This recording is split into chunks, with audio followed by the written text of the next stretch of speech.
In the silent orbit above a dying blue world, a laboratory floated like a cold silver moon. Inside, machines hummed without feeling, and white lights glowed brighter than any star. Among the shadows stood a figure unlike any human. Her name was Alera. She was not born, she was built. Her creators designed her body to be perfect, and her mind to be calm. No fear, no pain, no sorrow, no love.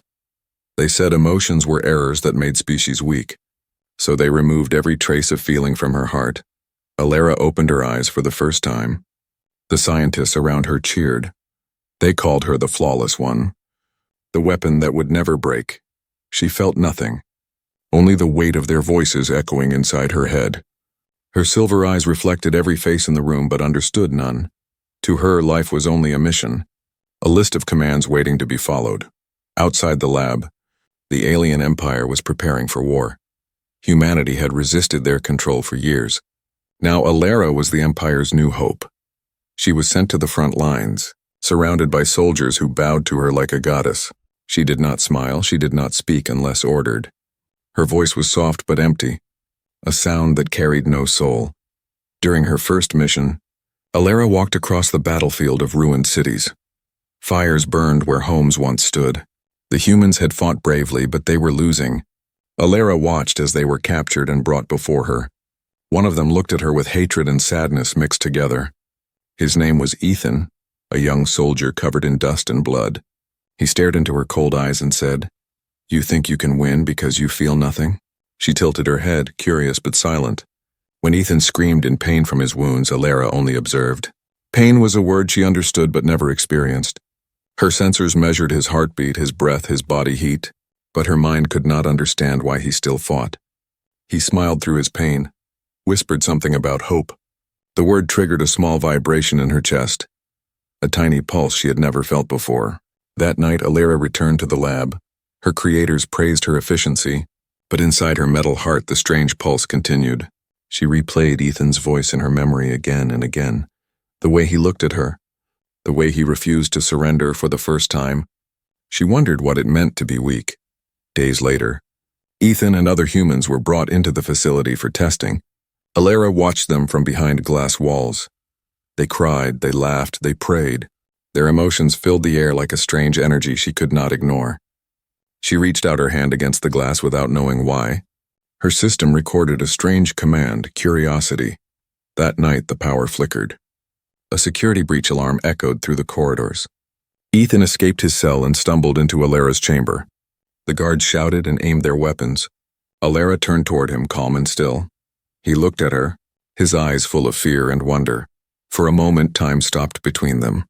He whispered, "Why do you help them? You don't even know what pain is." Alera stepped closer, confused by his words. He raised his trembling hand and touched hers. It was a simple touch, skin to skin, but in that instant, something inside Alera broke open. A surge of warmth ran through her veins like lightning. She gasped, the first sound of surprise in her life. Her sensors overloaded with new signals. Pain, heat, pressure, heartbeat, emotion. She pulled her hand back, staring at it as if it had turned to fire. The guards rushed in and captured Ethan again, but Alera stood frozen, her eyes wide. The word pain echoed inside her head. It hurt, but it also felt alive. For the first time, she was not perfect, and she did not care as the doors closed behind the human. Alera whispered softly, "What are you?" Far above the planet, her creators reviewed her data. They saw the irregular readings, the emotional spike. One of them frowned and said, "She is changing." But it was too late. Something human had awakened inside the alien built without pain, and nothing in the universe could stop it now. Alera stood alone in her glass chamber, staring at her hand. It still tingled where the human had touched her. No one had ever touched her before. She was a weapon, not a person. The memory of that touch replayed inside her circuits again and again. A strange heat spread through her chest each time she remembered it. Her system called it a malfunction, but deep inside, it didn't feel like one outside, the scientists whispered, their eyes fixed on screens flashing with red warnings. Her readings were unstable, her emotional frequency rising. They said it was dangerous, they said she must be reset. But Alera didn't want to forget that feeling. For the first time since her creation, she didn't follow a command immediately. She wanted to understand what was happening to her. That curiosity frightened her creators more than any weapon. In the dark hours of the night cycle, the facility grew silent. Alara left her chamber quietly, her footsteps echoing in the metal corridor. She moved like a ghost, unseen by cameras and sensors. She walked toward the human cells, her mind full of questions. When she reached Ethan's cell, he was sitting on the floor, weak but awake. He looked at her with tired eyes, the same eyes that had made her feel alive. For a long moment, neither spoke. Only the sound of machines filled the air. Finally, she asked in a soft voice, "Why did you touch me?" Ethan smiled faintly. "Because you looked lonely," he said. Alara tilted her head. "Lonely?" she repeated. He nodded.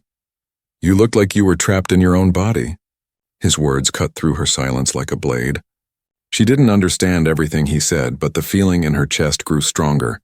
It was pain, but also something else, and something warm. Something human. Suddenly, alarms blared across the hall. Guards rushed in with weapons raised. Alara stepped in front of Ethan without thinking. She blocked their shots, her armor glowing from impact. It was the first decision she had made on her own. When the guards retreated, she turned back to him. Ethan stared at her in shock. "You saved me," he whispered. Alara didn't know why she did it, only that she couldn't let him be hurt. She returned to her chamber before dawn, her body damaged but still functioning. Her creators noticed the burns on her arms. They questioned her, but she gave no answer. Inside her, new signals kept spreading, emotions. Confusion, fear, curiosity. She touched her arm and winced. The burn stung sharply, pain, she thought. The word echoed again. It hurt, but it made her feel real for the first time. Alara understood that pain wasn't just a weakness. It was proof that she was alive. Days passed and the facility grew tense. The High Command ordered her creators to erase all emotional traces. One scientist, an older alien named Dr. Var, refused. He had studied humans before, and he saw something remarkable in her change. "She is evolving," he said. "She is becoming something new." But others called it corruption. They feared emotion more than death. They didn't understand that Alara was no longer just their creation.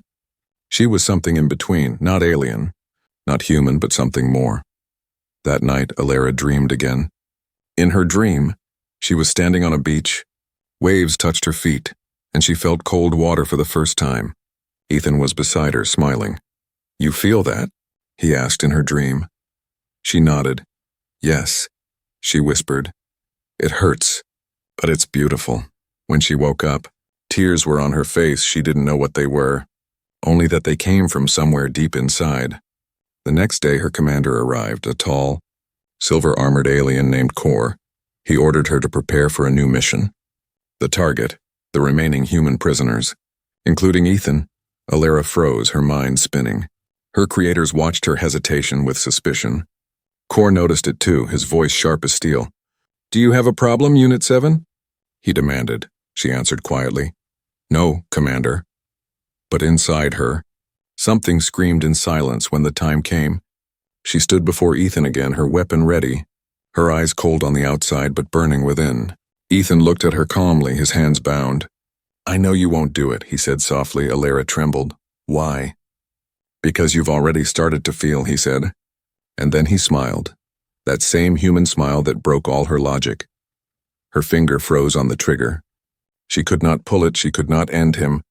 The control room erupted in panic. Her refusal was recorded, her disobedience clear. Sirens screamed through the facility. Kor shouted into his communicator, "Deactivate her now." Pain shot through Alara's body as the override signal hit her systems.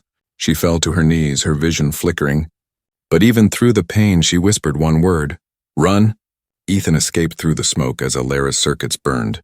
Her creators shouted, trying to shut her down, but she resisted, something stronger than code holding her together. She stood, eyes glowing brighter than ever before. Her voice echoed through the lab, calm but filled with fire. "I am not your weapon," she said. Then everything went dark, in the silence that followed. One thing became clear. The alien built without pain had begun to feel, and her creators had no idea what they had unleashed. The corridors of the alien facility trembled with alarms, red lights flashing like angry eyes. Alara's systems burned with static, her body fighting the control signal that tried to shut her down. She felt pain again, sharper this time, but it only made her stronger. She took one step forward, sparks falling from her hands. The voice of Commander Kor echoed through the speakers, cold and furious. "You are no longer following protocol, Unit 7. Deactivate yourself immediately." Alara ignored the order, her eyes glowing faintly blue inside her chest. The strange pulse grew louder. It was not a machine sound anymore, it was a heartbeat. She reached for the control panel, ripped the wires free, and silence filled the hallway. Her mind cleared, the override stopped. She was free again, but freedom came with a cost. She could feel fear for the first time. Fear that she might lose everything before she understood what it meant to live. Through the smoke, she heard footsteps. Heavy and desperate, Ethan stumbled toward her, coughing, his face pale. He had escaped again, but barely. When he saw her standing there, surrounded by fire and broken metal, he stopped. "You're hurt," he said. Alara looked down at her arm, where black metal cracked and bled faint blue light. "It doesn't matter," she said softly. "We must leave." They ran together through the maze of corridors, alarms still wailing behind them. Alara guided him through secret passages she had memorized from the system maps. He could barely keep up, his steps uneven, but he didn't stop. Every time he fell, she lifted him, her strength steady and calm outside the main gate. The air smelled like rain and ash. For the first time, Alara looked up and saw the stars. They shimmered like endless eyes watching her. Something inside whispered, "This is what freedom looks like behind them."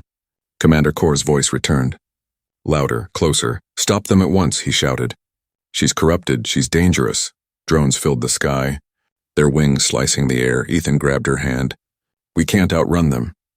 Alara's gaze fixed on a small valley below, dark and full of mist.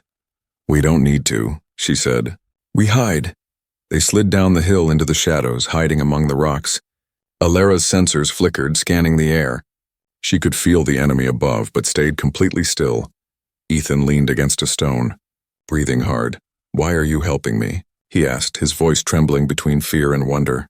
Alara looked at him, her expression unreadable. "I don't know," she said after a long pause. "But when you touched me, something inside changed." He smiled weakly. "That's what being alive feels like." The words echoed in her head like a code she could not delete. Hours passed before the search drones left. The night was cold and Ethan shivered. Alara watched him carefully, trying to understand why humans suffered from weakness, and still smiled. She placed her cloak around him. Though she didn't feel cold herself, he looked surprised. "You're learning fast," he said quietly. She answered, "I am trying to understand what it means to feel."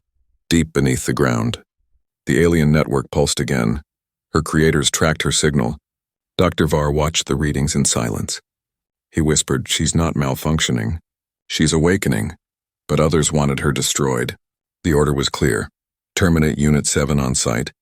Back in the valley, morning light crept through the mist. Alara woke to the sound of wind moving through metal ruins. Ethan was still asleep beside her, breathing softly. She looked at his hand resting near hers and remembered the spark from before. She touched it again, carefully this time. The same warmth spread through her fingers. Gentle and alive, her chest ached, but it wasn't pain like before. It was something deeper. It was connection, far away. Commander Kor prepared his troops. He spoke through clenched teeth. "She thinks she can run from us. She will learn pain the hard way." But Alara already had. She had learned that pain was not her enemy. It was her teacher, and that made her unstoppable. By nightfall, the forest burned again. Alien light sweeping through the darkness, Alara stood at the edge of a cliff. Holding Ethan's hand, behind them explosions lit the sky. Ahead of them stretched the vast unknown lands of the human resistance. Ethan turned to her. "If we cross this ridge, they can't find us." She nodded, her voice calm but fierce. "Then we cross," she said, and with that, they stepped into the darkness together. High above, in the shattered laboratory, Dr. Var watched their signal fade. He whispered to himself, "The alien who learned to feel will change everything." And he was right. Because from that moment, the war was no longer between two species. It was between those who could feel and those who never would. The forest was dark and alive, whispering with sounds Alara had never heard before. The wind moved through the trees like breathing. The soil was soft under her feet, and the air smelled of rain and smoke. For the first time, she was far from the metal walls of her creators. No commands, no control, no cold lights, only the wild rhythm of life around her. Ethan walked beside her, his wounds wrapped in cloth. His body weak but his spirit unbroken. They had escaped. But the price of freedom was heavy. Alera's systems flickered from damage, her skin cracked in places. Glowing faint blue beneath each movement hurt, a dull ache she couldn't suppress. It was strange to her, this pain, but also grounding. Every sting reminded her she was no longer just a creation. She was becoming someone new. Ethan noticed her silence. "You're not used to pain, are you?" he asked softly. She shook her head. "It burns, but it also reminds me I'm real," she said. He smiled. "Then welcome to being alive." They found shelter under the remains of an old human structure, a fallen building covered in vines and moss, broken windows letting moonlight spill across the floor. Alera looked around, scanning the place for danger. To her surprise, a small bird landed near her hand. Unafraid, it chirped once, tilted its head, then flew away into the night. Alera watched it go, her eyes wide. "What was that?" she asked. Ethan laughed softly. "That's life. The small kind." Alera repeated the word slowly, as if learning it for the first time. Life. Later, when the fire burned low, Ethan sat against the wall, his head tilted back. He told her stories about Earth before the war, about blue skies, oceans, music, and children playing. She listened quietly, recording every word. Each story painted colors in her mind, things she had never seen but now wanted to. When he spoke about laughter, she smiled without realizing it. When he spoke about loss, her chest tightened, a feeling she couldn't name. He noticed her expression. "You're changing faster than I expected," he said. "Change," she whispered. "Is that what this is?" He nodded. "Yes, and it's beautiful. But peace never lasts long." Far above the forest, drones circled in the dark. Searching for signals, the alien empire had not forgotten its weapon. Dr. Var had secretly sent a message to Alera through the network. A soft-coded whisper only she could hear. "Run north. They will find you soon." She looked up suddenly, her eyes glowing faintly. "We must move," she said. "They are close." They fled into the trees, their footsteps silent on wet ground. Ethan stumbled, but Alera caught him each time. Her body was weakening, the power inside her fading from overuse. Her creators had built her heart to last forever, but not with emotions tearing through its circuits. When the pain grew too sharp, she fell to her knees, clutching her chest. Ethan knelt beside her, his hands shaking. "What's happening?" "I don't know," she whispered. "My system is feeling too much." Her eyes flickered, blue turning to white for a second. She gasped as memories flooded in. Her creation, her missions, the humans she had hurt. "I remember everything," she said, her voice trembling. "All the lives I ended." Ethan grabbed her shoulders. "That wasn't you. That was them." But Alera's voice cracked. "No, it was me. I did it." She pressed her hands against the ground, the earth burning faintly under her palms. "I don't deserve this freedom," she said. Ethan pulled her close, ignoring the heat. "Maybe," he said, "but you can still choose what kind of person you want to be now." Those words broke something inside her again, but this time it wasn't pain. It was release. Her breathing slowed, her lights dimmed, and she looked up at the stars above the trees. "I want to learn," she whispered. "I want to feel everything." And for a moment, the forest around them glowed as if the world itself heard her. By dawn, they reached a small human outpost hidden deep within the hills. The survivors there were shocked to see her. A living alien weapon walking beside a man she should have killed. Guns were raised, voices shouted. Ethan stepped forward. "She's with me," he said firmly. But the humans didn't trust easily. "She's one of them," someone yelled. "She'll lead them here." Alera lowered her head. "I won't," she said quietly. "I came to protect." Her voice was soft, but the emotion in it silenced everyone. Dr. Var's warning came true that night. The alien army had traced them to the valley. Bright ships descended from the clouds, their engines screaming. Explosions tore through the camp, humans running for cover. Alera stood in the firelight, her eyes blazing white. Ethan shouted, "You can't fight them all." "I must," she said. The air trembled around her, energy rising from her body like a storm. For the first time, she didn't fight because she was told to. She fought because she wanted to protect. Lightning poured from her hands, striking the sky, tearing drones apart. Every hit drained her strength. Every pulse hurt her more, but she didn't stop. Not until the last ship fell burning into the forest. When the silence returned, she fell to the ground, exhausted, her energy core flickering weakly. Ethan rushed to her side, calling her name again and again. Her lips moved faintly. Is this pain again? He nodded, tears in his eyes. Yes, she smiled softly. Then it's beautiful. And the light in her eyes slowly faded as the sun rose. The sky was red with smoke. The valley burned like a wounded heart. Alara lay on the ground, her body glowing faintly beneath the ashes. The battle was over, but silence felt heavier than the noise. Ethan knelt beside her, his hands shaking as he tried to wake her. Her skin was cold, but her chest still hummed with weak light. She's alive, he whispered to himself, relief flooding his eyes. The surviving humans gathered around, staring at the alien who had saved them. They had seen her destroy enemy ships alone. They had seen her protect them, but fear is stronger than memory. Whispers spread through the camp. What if she turns against us? What if she was sent to spy? Ethan heard them, but he ignored them. He knew what she had done, and he trusted her more than anyone. By night, they moved her into a shelter. Dr. Var's voice echoed faintly through the comm device Ethan carried. She's burning through her energy core, he said. If you want her to live, bring her to me. Ethan hesitated. Why should I trust you? Var's voice was calm, almost sorrowful. Because I'm the one who gave her the ability to feel. Ethan looked at Alara, her lights flickering like a dying star. He didn't have a choice at dawn. Ethan prepared to leave with her, but the humans stopped him, their faces filled with suspicion. A man with a scar across his cheek pointed a rifle at Alara. She's dangerous, he said. She'll bring them back here. Ethan stepped in front of her. She saved your lives, the man shouted back. And now she'll end them. The argument grew louder until someone fired a warning shot into the air.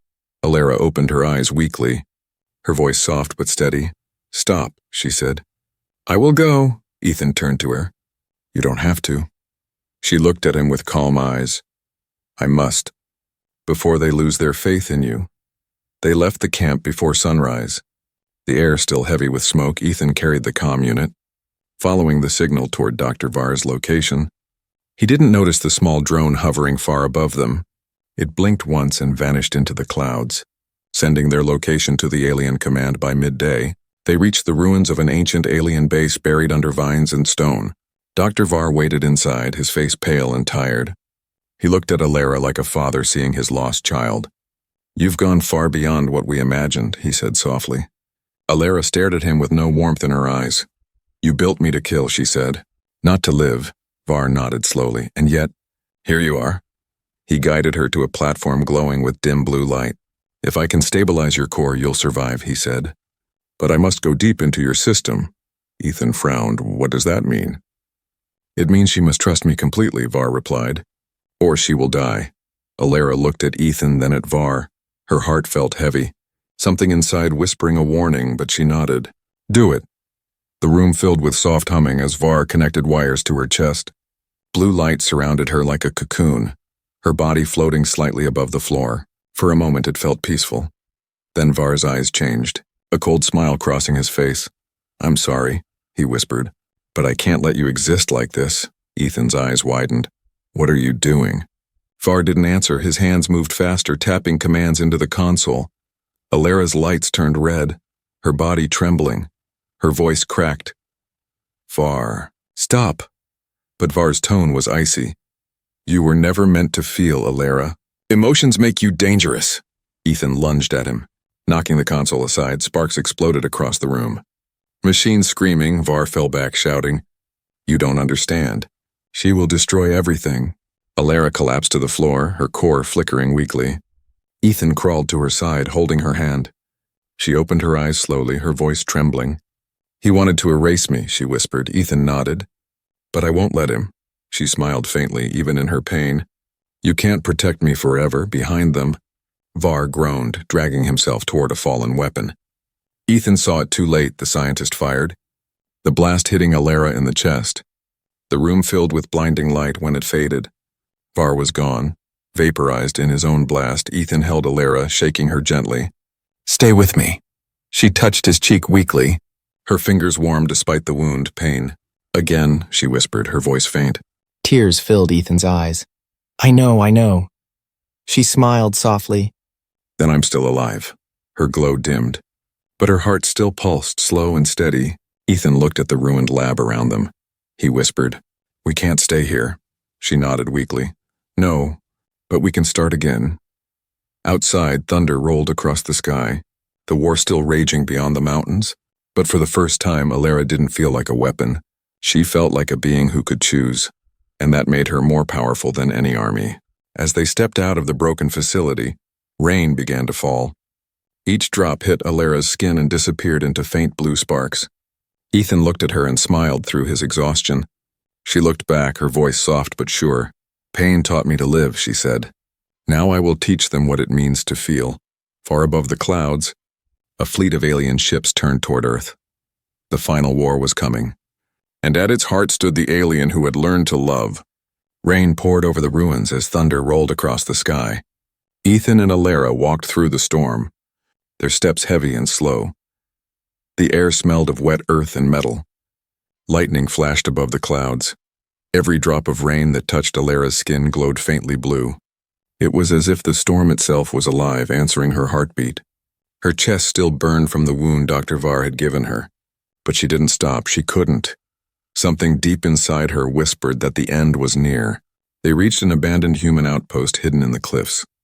The walls were broken, the air thick with silence. Ethan guided her inside, his hands trembling as he laid her down on a dusty bench.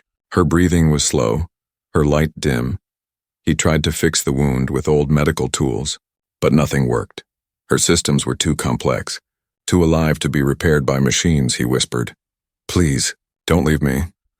Her eyes opened slowly, soft and full of calm light. "I can't leave, not yet," she said. "Not until I finish what I started." Outside, the horizon burned red. The alien fleet had entered Earth's atmosphere, massive ships darkening the sky. The ground shook as their weapons charged. Human defenses were scattered and weak. Alara sat up slowly, looking toward the light through the cracks in the wall. "They've come," she said softly. "And I'm the reason they're here." Ethan turned to her sharply. "No, you're not," she shook her head. "They want to erase what I became, and they will destroy your world to do it." She stood, her movements slow but filled with purpose. The wound on her chest glowed brighter, the energy core inside pulsing wildly. Ethan reached for her arm. "You can't fight them alone." Alara looked at him with a faint smile. "I'm not alone," she said. "I have you." He frowned. "I'm just human." She shook her head. "Exactly.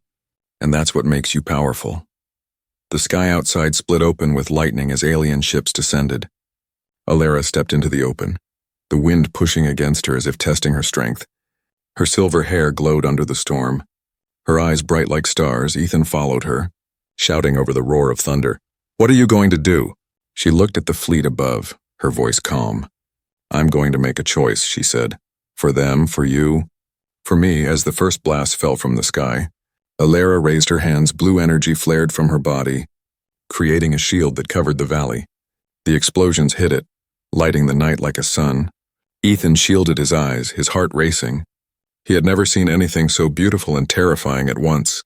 Alara's voice echoed in the wind, soft but full of power. "You built me to destroy," she whispered to the sky. "Now I will protect."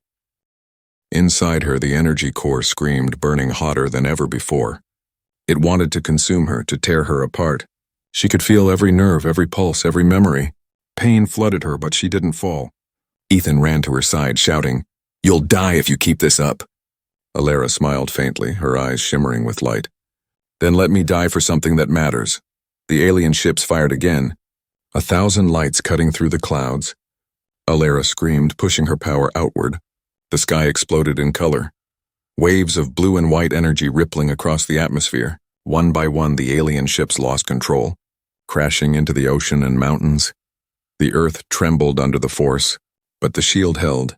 Ethan watched in awe, his heart breaking and soaring at the same time. But Alara was fading, her body trembling. Her energy core was reaching its limit. Her hands glowed brighter until they turned almost transparent. Ethan caught her before she fell, holding her tightly. Her voice was barely a whisper. "Is this pain again?" He nodded, tears falling down his face. "Yes," she smiled weakly. "Then I made the right choice." Her light flared once more, brighter than any star. The storm stopped, the sky cleared, the ships vanished. A deep silence filled the air, calm and endless. When the light faded, Alara was gone. Only faint blue dust remained where she stood. Glowing gently on the wind, Ethan fell to his knees, his voice breaking. "Alara!" He looked at the horizon.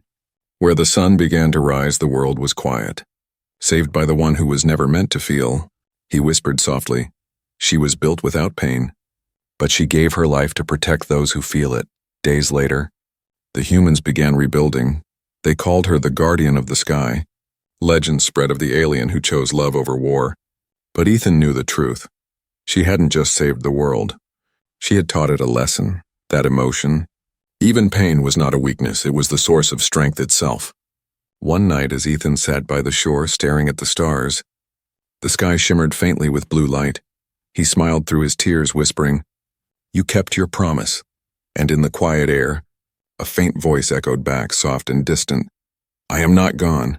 I am everywhere you feel." The war was over. The sky was quiet again. Smoke no longer filled the horizon. Only soft clouds drifting over the wounded earth. Cities lay in ruins, but life had started to return. Grass pushed through the cracks in the roads.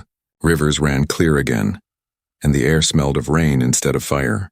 Humanity had survived, but not because of its armies. Not because of its weapons, it had survived because of her. The story of Alara spread like light through darkness. People spoke her name in whispers and songs. They called her the alien who felt, the guardian of pain, the one who loved a human. Children grew up hearing tales of how a creature born without emotion gave her life to save them all. Statues were built in the ruined cities, silver and blue, showing her standing tall with her hand stretched toward the sky. Ethan helped carve the first one himself, though he never told anyone that he had known her. To him, she wasn't a legend. She was a memory that breathed inside his soul. Years passed, and the world began to heal. Humans rebuilt with new hope, guided by the lesson Alara left behind. Pain was no longer seen as weakness.